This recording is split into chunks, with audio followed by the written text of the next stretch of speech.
Hey everyone, this is Dr. Walker. We're going to go over the two guided examples from the video v238, which light bulbs are brighter. The good thing about these examples is that it's going to give us some numbers to help us understand the concepts that we talked about in the video 238. So the first question has two bulbs in series. It gives us the resistance of each bulb as 120 ohms. And it gives us that we have 120 volts to the circuit. What's the power delivered to each bulb? So we can, even though it's a power supply, we can just picture it as a battery. And we have two light bulbs which act as resistors. So we can just say we have two resistors in series. So we have 120 volts. And we have a resistance of 120 ohms for each one. What is the power delivered to each bulb?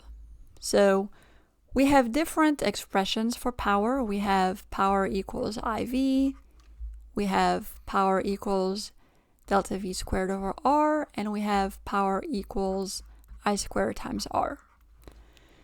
So as long as we have two of these variables, we can find the power. Now, what variables do we have? We definitely have the resistance. If we look at an individual bulb, we have the resistance. We need either voltage or current. So you could actually look at it and say, well, since the resistors are the same, then that 120 volts is going to be split up evenly amongst the two because we know that the voltages add up. So without even really doing too much math, we could say that for one resistor, the voltage is going to be 60 volts. And then we can use power equals V squared over R to find how much power is delivered to that individual resistor. So we're going to have 60 squared over 120, and that's going to give us 30 watts.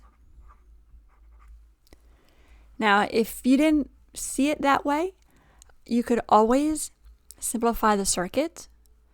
So we can simplify this into one equivalent resistor. We know that when resistors are in series that they add.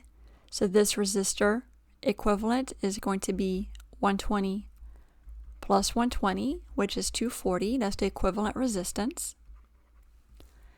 And then we could say, well, we have a voltage of 120 volts.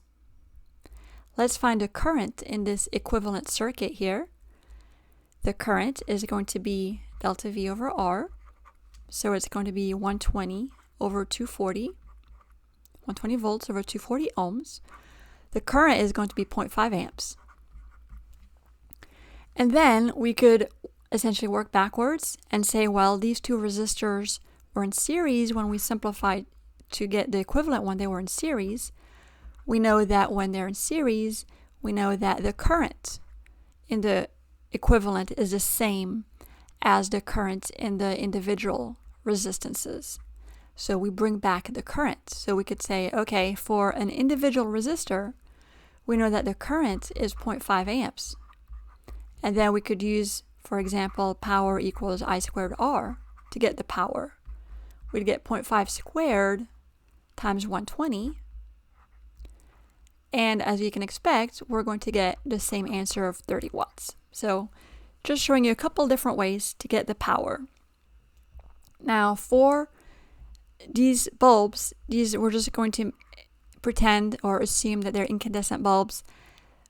We talked about earlier that the power is going to determine the brightness as well. So the bulbs in series are each getting 30 watts of power. That's the rate at which the energy is being used up in these bulbs here.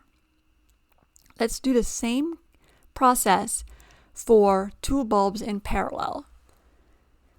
We have two bulbs in parallel. We're going to draw that. Same bulbs, 120 ohms each. Voltage is 120 volts here. What's the power delivered to each bulb? So when you're in parallel, you know that you have the same voltage as your power supply that you're connected in parallel to.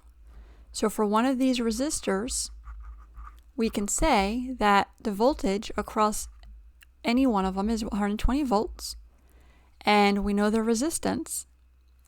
So we can use the equation power equals V squared over R, since we have V and R for that individual resistor. So we have 120 squared over 120. That's going to give us 120 watts. So we can see that a bulb in parallel is getting more watts than the bulb in series, which was only getting 30 watts. So it's just another way to show that the bulbs in parallel are going to be brighter than the bulbs in series.